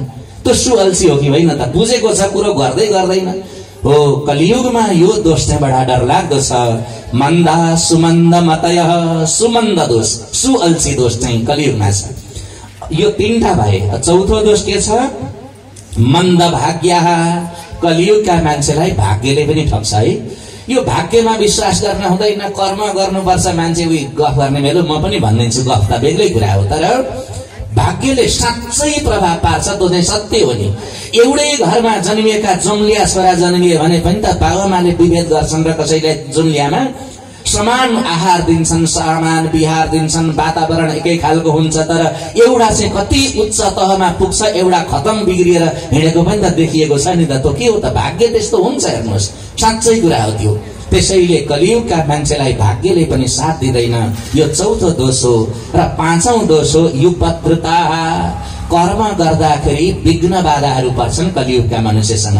श्रेयांसी बहुविघ्नानी भनेको छ, राम्रो काम गर्न आँटो भने त कतितिरबाट विघ्न आउँछन्। त्यो रोक्नका लागि पुण्य कर्म गर्न रोक्ने खालका तत्त्वहरू आइलाग्छन् हो। त्यसैले यी 5 दोषले ग्रसित हुने भएको हुनाले कलियुगका मनुष्यहरू आफ्नो कल्याण आफै गर्न सक्दैनन् गुरु।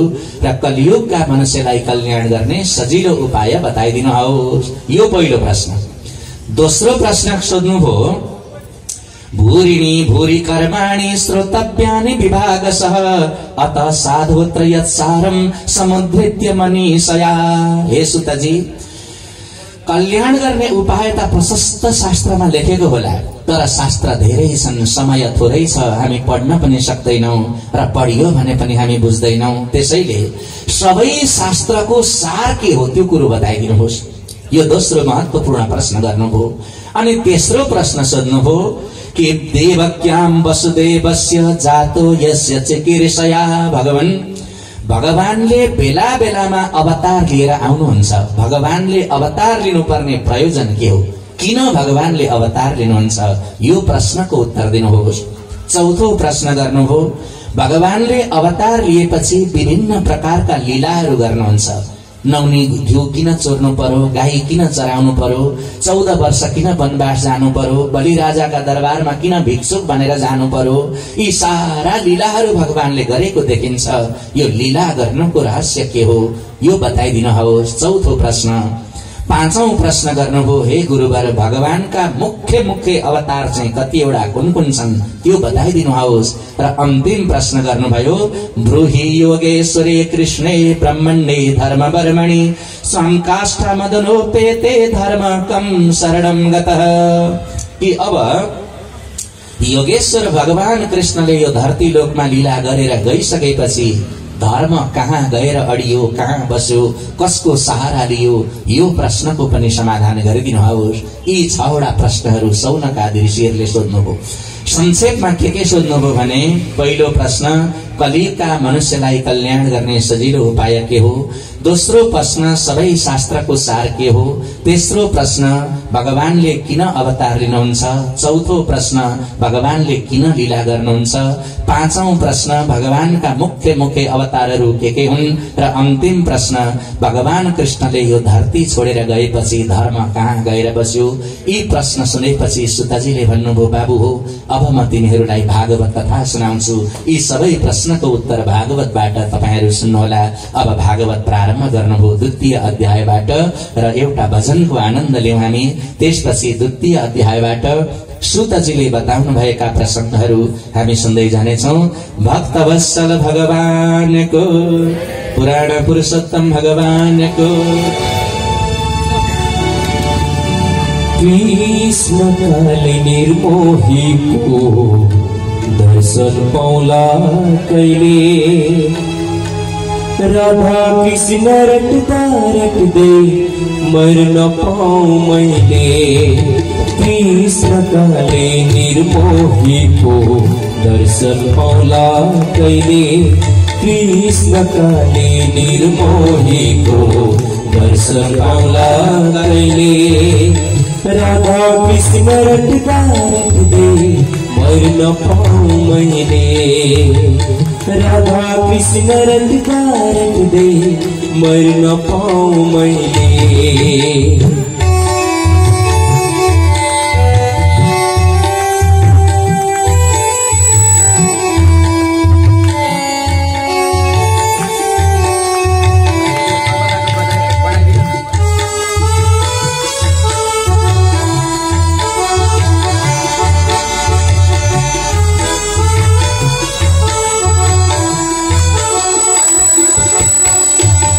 औन कृष्ण देऊ न दर्शन मलाई न घाटा, भवसागरमा डुबे म त प्रभु सम्हाला। तबलाको आवाज अलिकति बढाइदिनु न।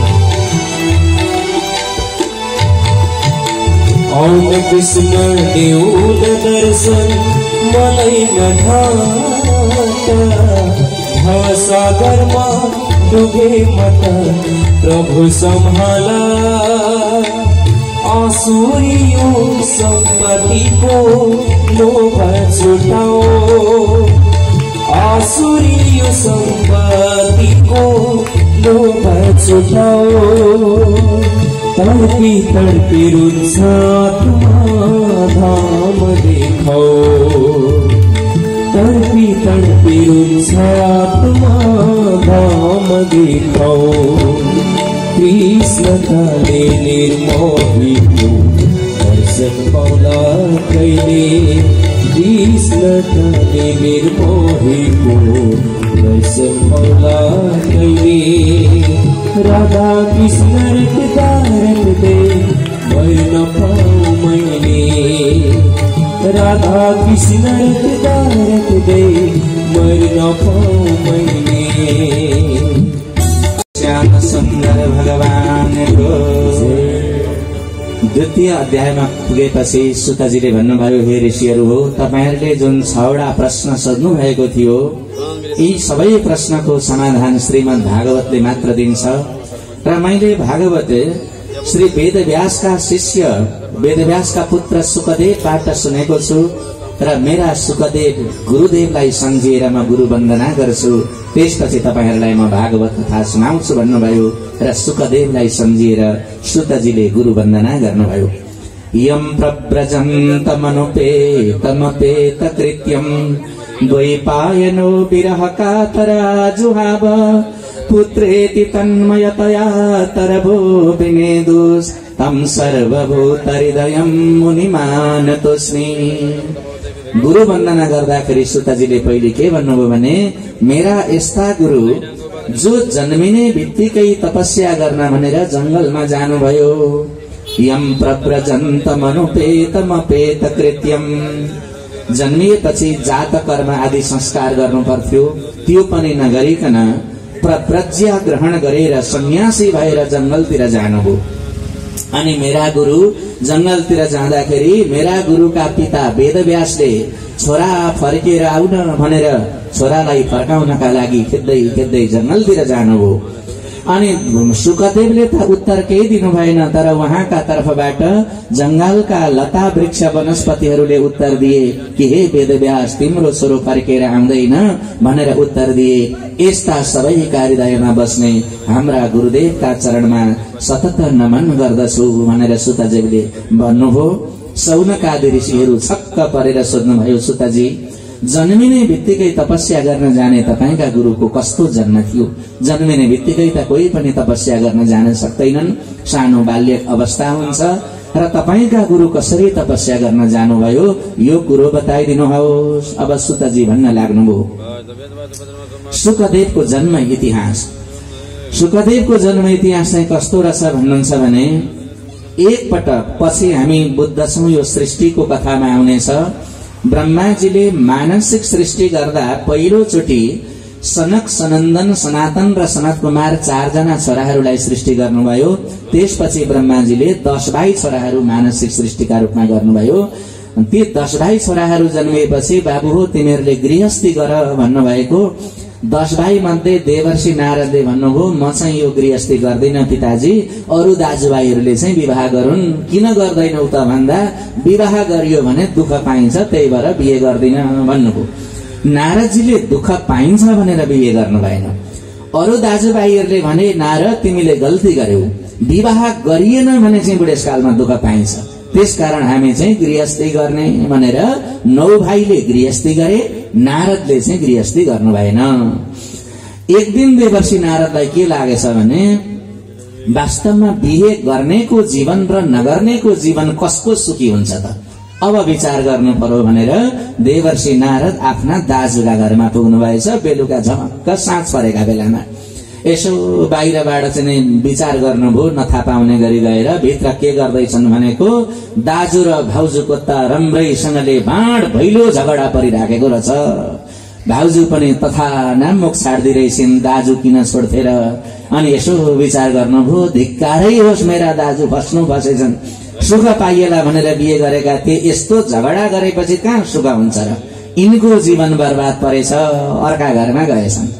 त्यहाँ पनि यसो चियो गर्छन् र गार्र र मुर्रा गरेको सुनिन्छ। त्यहाँ पनि ओहो यी भाइ र भाइ बुहारी पनि बर्बाद डुबेछन्।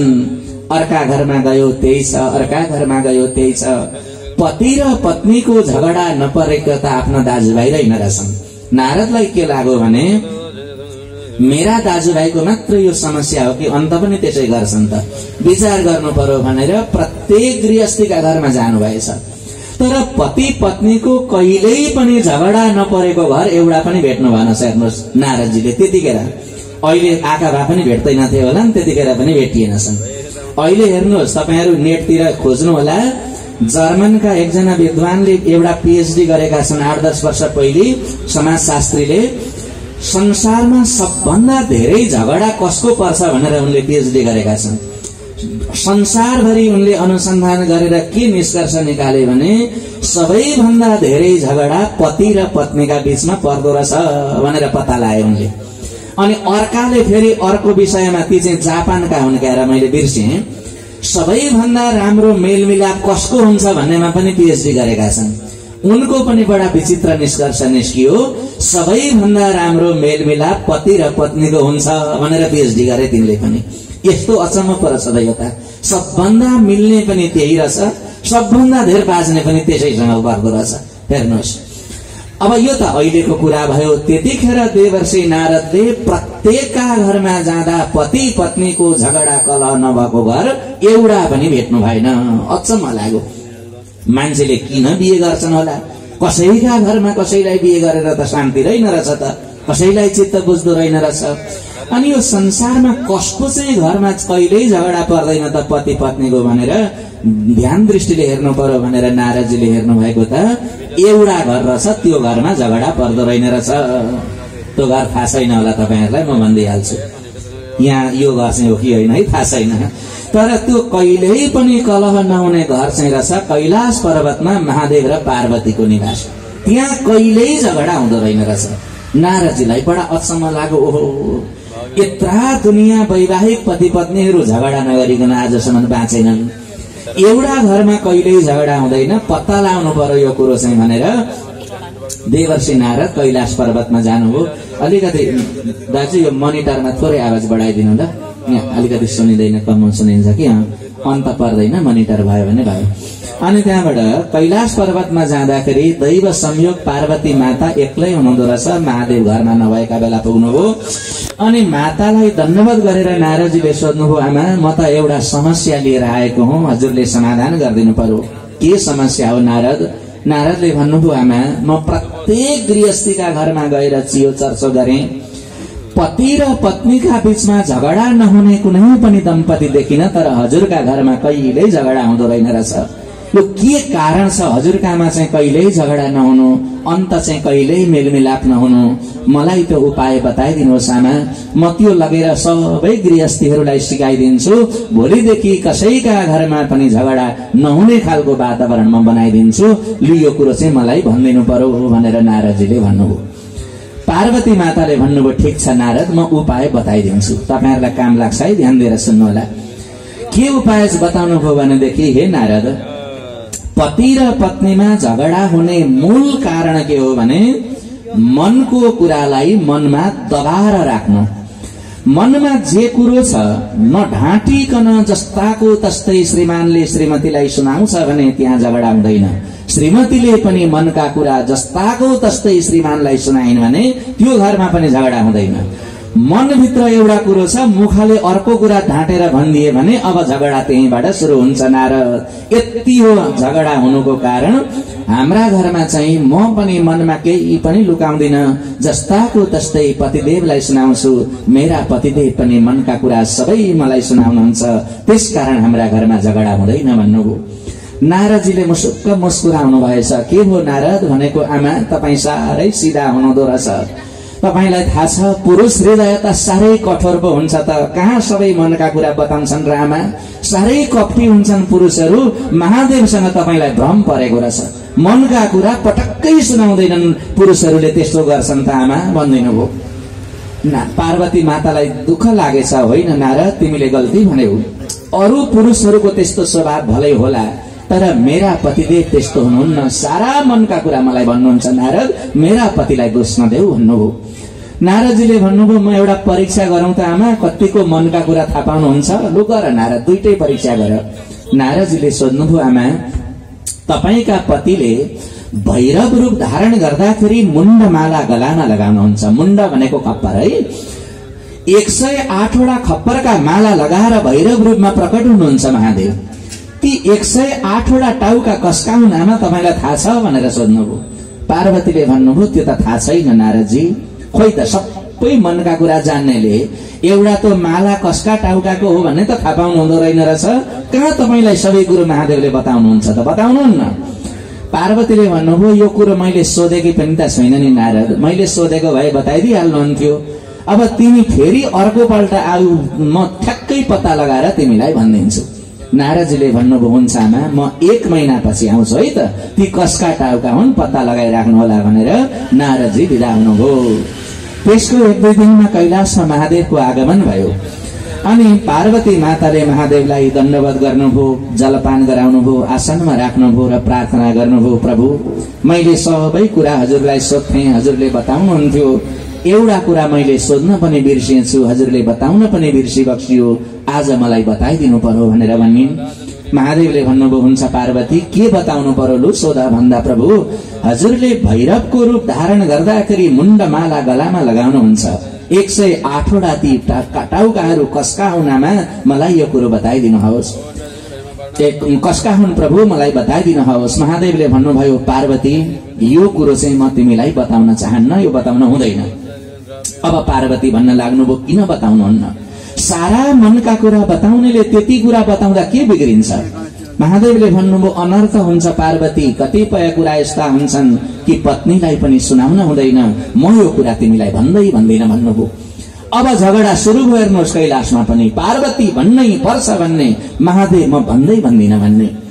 अन्तिममा गएर सम्झौता त गर्नु पर्यो। महादेवले भन्नुभयो पार्वती मैले नभन्नुमा एउटा कारण छ कि यो कुरो मैले तिमीलाई बताएँ भने तिमीलाई साह्रै धेरै दुःख लाग्छ, यो दुःख नहोस् भन्नका खातिर मैले तिमीलाई नबताकी हुँ, त्यसैले यो दुःख नसम्झ, दुःख तिमी नभोग, म यो रहस्य बताउँदिन भन्नुभयो। पार्वतीले भन्नुभयो प्रभु जतिसुकै दुःख भए पनि होस् मलाई यो टाउकाको रहस्य बताउनै पर्छ। अनि महादेवले भन्नुभयो पार्वती यी सबै खप्परहरू तिम्रा शरीरका खप्परहरू हुन् भन्नुभयो। पार्वती छक्क पर्नुभयो, प्रभु मेरा कसरी शरीरका खप्पर भए, म त जीवित छु त। महादेवले भन्नुभयो पार्वती अहिले पो तिमी जीवित छौ त, यहाँ भन्दा पहिले तिम्रा 108 पटक जन्म र मृत्यु भइसक्यो पार्वती। पहिलो पटक तिमी मेरी अर्धाङ्गिनी बन्यौ, तिम्रो मृत्यु हो, मैले तिम्रो मायाले गर्दा तिम्रो त्यो शरीरको टाउको ल्याएर माला उनेर गलामा लगाए।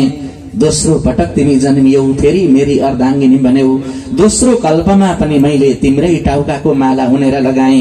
तेस्रो जन्म भयो, एवं क्रमले गर्दै गर्दै 108 वटा तिम्रा जन्म बितिसके पार्वती। अब यसचोटि पनि तिम्रो मृत्यु हुनेछ, अनि म तिम्रो टाउकोलाई ल्याएर मालामा उन्नेछु। अर्को जन्ममा मेरा गलामा 109 वटा मुण्डको माला तिमी देख्नेछौ। म चाहिँ कहिल्यै पनि बिर्सिन्न यो कुरो, तर तिमी चाहिँ प्रत्येक जन्म कल्पमा यो कुरो बिर्सिन्छौ भनेर भनिदिनु भयो। पार्वतीलाई बडा दुःख लाग्यो। उहाँले भन्नुभयो कि प्रभु त्यसो भए मैले बारम्बार जन्मिँदै मर्दै गर्नुपर्छ हो पार्वती? प्रत्येक कल्पमा तिमीले जन्मिँदै मर्दै गर्नुपर्छ। पार्वतीले सोध्नुभयो प्रभु त्यसो भए यो जन्म मृत्यु रूपी चक्रबाट छुट्ने उपाय केही छ कि छैन? महादेवले भन्नुभयो एउटै उपाय छ पार्वती, कि जसले भगवानका मुखबाट निस्किएको भगवत वाणी श्रीमद् भागवत भनिन्छ त्यसलाई श्रद्धापूर्वक सुनेको छ भनेदेखि जन्म मृत्युको चक्रबाट मुक्ति प्राप्त गर्छ। उसले जन्मिनु मर्नु पर्दैन। जबसम्म भागवतका वाणीहरू कानमा पर्दैनन् तबसम्म यो जन्मिँदै मर्दै गरिराख्नुपर्छ पार्वती। पार्वतीले भन्नुभयो प्रभु त्यसो हो भनेदेखि म हजुरका मुखबाट यो भागवत सुन्न चाहन्छु, मलाई भागवत सुनाइदिनुहोस्। महादेवले भन्नुभयो एउटा शर्तमा सुनाउँछु पार्वती तिमीलाई। शर्त के हो भने मैले भागवत सुनाउँदाखेरि तिमीदेखि बाहेक अर्को त्यहाँ कोही पनि श्रोता हुन हुँदैन। किनभने अरू कसैले पनि यी वाणी सुने भने जसका कानमा भागवतको वाणी पर्दछन् त्यसको जन्म मृत्युको चक्र नष्ट हुन्छ। सबैले मुक्ति प्राप्त गरे भने त्यहाँ त जन्म जन्मान्तरको फल नरकमा यातना दिने प्रथा नै समाप्त हुन्छ। त्यसैले तिमीदेखि बाहेक अरू सबै प्राणीलाई निकालेर एकान्त स्थल तयार पार्यौ भने म तिमीलाई भागवत सुनाउँछु भन्नुभयो। र पार्वतीले नमन्दै त्यस्तो एकान्त स्थलको तयारी गर्न लागिन्। कैलाश पर्वतकै एउटा वृक्षका फेदमा गएर महादेवलाई बसेर भागवत सुनाउने ठाउँ तयार पार्नुभयो पार्वतीले। आफू बसेर सुन्ने ठाउँ तयार पार्नुभयो र त्यो रुखमा रहेका चराचुरुङ्गी कीट पतंग जति प्राणीहरू थिए सबैलाई पार्वतीले त्यहाँबाट खेद्नुभयो। सबै प्राणीहरू त्यहाँबाट हिँडे र महादेवलाई बोलाएर भन्नुभयो प्रभु मैले यो एकान्त स्थल तयार पारे। यहाँ हजुर वक्ता र म श्रोता हामी दुई बाहेक कोही पनि हुँदैनन्। हजुर यहाँ पूर्व फर्किएर कथा सुनाउनुहोस्, म उत्तर फर्किएर सुन्दैछु भन्नुभयो। महादेव बस्नुभयो, पार्वती बस्नुभयो। अब महादेवले भागवत कथा सर्वप्रथम पार्वतीलाई सुनाउन लाग्नुभयो। त्यहाँका प्राणीहरू त सबै पार्वतीले खेदिन्, तर त्यो रुखमा सुगाले अण्डा बनाएको रहेछ। रुखका टोड्का भित्र सुगाको अण्डा थियो। अण्डालाई पार्वतीले देख्नु भएन। अण्डाभित्र सुगाको बच्चा थियो। महादेवले कथा भन्न थालेको कुरा त्यो बच्चाले अण्डाभित्रै बसेर कथा सुन्न थाल्यो। अनि शैली कस्तो रहेछ महादेवको भने आँखा बन्द गरेर कथा सुनाउने। अध्याय पुगेपछि पार्वतीले बुझिन् कि बुझिनन् भनेर पार्वतीलाई सोध्ने। अध्याय जब पूरा हुन्छ यो अध्याय पूरा भयो बुझ्यौ पार्वती भन्नुहुँदो रहेछ। बुझे हजुर, अब अघिल्लो अध्याय आज्ञा हो भन्दै छिन्। अघिल्लो अध्याय भनिसक्यो अनि बुझ्यौ पार्वती, बुझे हजुर, अर्को अध्याय प्रारम्भ गर्नुहोस् भन्दै छिन्।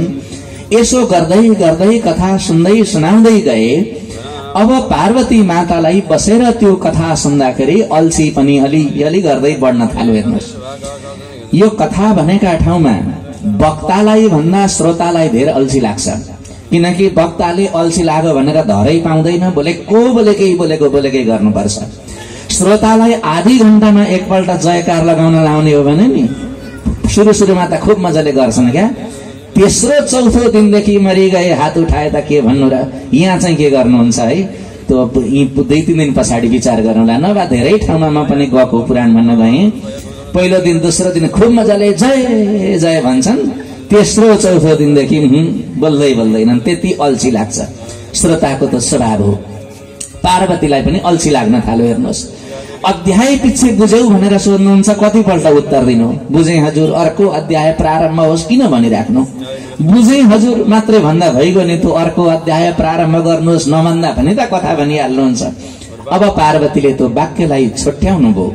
बुझेउ पार्वती भन्नुहुन्थ्यो, बुझे हजुर, बुझेउ पार्वती, बुझे हजुर। अध्यायको अन्त्यमा यति संवाद हुन्थ्यो। त्यो सुगाले त अण्डा फुटाएर बाहिर निस्किएर कथा सुन्न थाल्यो। पार्वती महादेवको त्यही अध्याय अन्त्यमा संवाद हुन्थ्यो। पार्वतीलाई अल्छी लाग्दै गएपछि त्यो बुझे हजुर भन्न पनि अल्छी लागेछ। अनि बुझेउ भन्नुहुन्छ, भन्दा त भइहाल्यो नि, आखिर किन त्यत्रो लामो बोल्नु? पार्वतीले अब मात्रै भन्नुहुन्थ्यो अध्यायको अन्त्यमा। अनि अब पार्वतीलाई भन्न पनि अल्छी लागेछ। हेर्नुहोस्, मुख बाह्र किन गरिराख्नु? नाकैले गर्दा त भइगयो नि, किन मुख खोल्नु जस्तो भएछ। अनि अब अगाडि कथा बढ्दै गयो। बुझ्यौ पार्वती, अध्याय पुरा भयो भन्नुहुन्छ, गर्छिन्, नाकले बोल्छिन्। त्यो गर्दा गर्दै गर्दा गर्दै पार्वतीलाई भुसुक्कै निन्द्रा देवीले आक्रमण गर्नुभयो। भुसुक्कै निदाउनु। कथा सुन्ने मान्छेहरू निदाउँछन्। आज चाहिँ तपाईहरू निदाउनुहुन्न, भोलिदेखि यहाँ विचार गर्नु। कथा सुन्दाखेरि मान्छे निदाउँदाखेरि दुईटा गल्ती गरेको मैले धेरै ठाउँमा देखेको छु, यहाँ पनि भोलिदेखि देखिन्छ। दुईटा गल्ती के गर्छन् भने, एउटा त निदाउन हुँदैन, कथा सुन्ने ठाउँमा निदाएर गल्ती हो। अर्को, कथामा निदाउने मान्छे 99% मान्छेले झुटो बोलेका छन्। यहाँकाले के गर्छन् त भोलि भनौला। किन विचार गर्नु है, तपाईहरू आजै भनिदिरहेछु। छेउमा मान्छे निदाउँछन् अनि निदाइस भन्नु कि होइन होइन भनिहाल्छन्। त्यहाँ हेर्नुहोस्, किन ढाँट्नु होला। त्यहाँ 99% मान्छेले होइन भनेका छन्। हो निदाए भन्दा यहाँ के उजुर लाग्दैन, मुद्दा लाग्दैन। हो भनिदिनु क्या, निदाए भन्दा केही हुँदैन। हेर्नुहोस्, त्यसैले यहाँ चाहिँ झुटो नबोलिदिनुहोस् है, नभए मान्छे होइन होइन भन्छन्। त्यहाँ सुनेको बताहा चिम्लेर भन्छन्, वास्तविकता चाहिँ निदाएको हुन्छ। पार्वती मातालाई निन्द्रा लाग्यो। निन्द्रा लागेपछि अब त्यो सुगाको बच्चालाई बडा खटपटी भयो। उसले विचार गर्यो, ओहो लु बर्बाद भयो, पार्वती निदाइहाल्नु हो। यति राम्रो कथा पार्वती निदाएको कुरो थाहा पाउनुभयो भने महादेवले भन्न छोड्नुहुन्छ। अनि मैले सुन्न नपाउने भए अब के गरौं त, पार्वतीलाई गएर उठाउन त भने अर्को प्राणीले सुन्न हुँदैन भन्नुभएको छ महादेवले। अनि सुगाले विचार गर्यो, आखिर यिनको काम के हो त भन्दा अध्यायको अन्त्यमा बुझ्यौ भन्दा नाकले उँता गर्ने हुन् नि, मै त्यही गरिदिनु पर्यो अब भनेर पार्वतीका काखमा भुर्र आएर बसेछ त्यो सुगा। र अध्याय ठ्याक्क पुरा भयो। महादेवले बुझ्यौ पार्वती भनेको त पार्वती निदाइहाल्नुभयो। सुगाको बच्चो पो गर्दो रहेछ नाकले।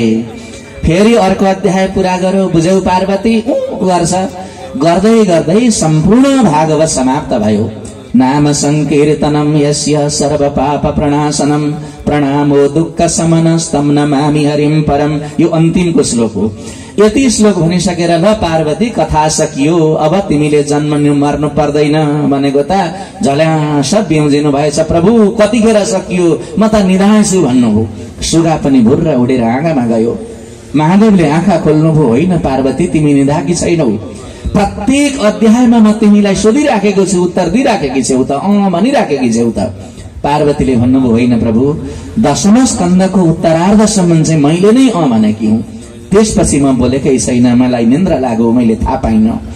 त्यसो भए कसले भनौ त पार्वती? यसो हेर्नु भएको त सुगा माथि बसिरहेछ। लु यसले सुनेछ, बर्बाद भयो पार्वती। अब यसले गएर जंगलमा यी भागवतका वाक्यहरू बोल्न थाल्छ। सुगाको स्वभाव जे सुनो त्यही बोल्ने हो। जंगलका सबै प्राणीहरूले अब जन्म मृत्युबाट मुक्त हुने भए। अनि त बर्बाद भयो कि उनीहरूलाई कर्म अनुसारको यातना दिने ओर्ने कर्म, जन्म मृत्युका चक्रमा पुर्याउने कर्म यो गर्न नपाइने भयो। सृष्टिकै अवस्था व्यथिति हुने भयो। त्यसैले पार्वती तिमी बस्दै गर, भागवत सुनेर प्राण त्याग गर्यो भने यो सुगाले मुक्ति प्राप्त गर्छ। यसलाई चाहिँ म मुक्ति दिलाएर आउँछु, यसको दुरुपयोग हुनबाट जोगाउँछु भनेर सुगालाई मार्न भनेर महादेव त्रिशूल लिएर दौडिनु हो। अब सुगा महादेवका डरले त्यहाँबाट भाग्न लाग्यो। यत्र तत्र सर्वत्र गयो, तर महादेवले छोड्ने कुरै भएन। उसले विचार गर्यो कि कुनै ऋषिहरूका आश्रममा गएर लुके भने मात्र म बाँच्छु, नत्र भने मलाई स्वयं महादेव भनेको त महाकालको पनि त रूप हो नि। कालको पनि महाकालले खेदेपछि कसले बचाउने र? ऋषिका आश्रममा जान्छु भनेर सरस्वती नदीका तटमा सम्याप्रास नाम गरेको क्षेत्रमा त्यो सुगा पुगेछ। वेदव्यासको आश्रम थियो, तर वेदव्यासका आश्रममा बिहानको समयमा पुग्दा गुरु माताले हाई गर्दै हुनुहुँदो रहेछ। त्यतिखेर हाई गर्दाखेरि त त्यो सुगाले विचार गर्यो, यी आमा भित्र गएर लुक्नु पर्यो भनेर शरीरबाट प्राण वायु निकालेर ती आमाका मुखबाट सट्ट भित्र छिरो। शरीर त्याग गरिदियो, तर प्राण ज्योति गएर वेदव्यासकी पत्नीका पेटभित्र प्रवेश गर्यो। महादेवले गएर भन्नुभयो, ए वेदव्यास, मेरो शत्रु तिम्री पत्नीका गर्भभित्र प्रवेश गर्यो, तुरन्त बाहिर निकाल, म मार्छु। वेदव्यास त्रिकालदर्शी हुनुहुन्थ्यो। महादेवलाई दण्डवत गरेर भन्नुभयो, प्रभु, मेरी पत्नीका गर्भभित्र एउटा तेज अहिले प्रवेश गरेको मैले पनि देखेँ। अब उसलाई मेरी पत्नीले जन्म दिएपछि मात्रै त्यो बाहिर निस्किन्छ। मेरी पत्नीले जसलाई जन्म दिन्छन् म त्यसको पिता हुन्छु। पिताको अर्थ हो पाति रक्षति पालयति इति पिता। जसले रक्षा गर्छ, पालन गर्छ, त्यो मात्रै पिता हुन्छ। मैले अब त मेरो सन्तानको रक्षा गर्नुपर्छ प्रभु। यदि त्यसलाई मार्नुहुन्छ भने पहिले मलाई मार्नुहोस्। म मरे भने मात्रै नभए म बाँचुन्जेलता त्यो बालकलाई म रक्षा गर्छु। वेदव्यास गएर अगाडि खडा हुनुभयो। महादेवले भन्नुभयो, व्यास मलाई गाह्रो पार्यौ तिमीले। अब म त्यो बालक त मेरो त शत्रु हो, तिम्रो छोरो भएर जन्मे पनि एउटा शर्तमा चाहिँ त्यसलाई जिउँदै छोड्छु। के शर्त छ भन्दा यसले सबै भागवत सुनेको छ, उचित पात्र भेट्यो भनेदेखि भागवत सुनाइदियोस्, कल्याण गरोस्, तर कुपात्रलाई सुनाएर भागवतको दुरुपयोग नगरोस् है, यति वचन दिनुहुन्छ भने मैले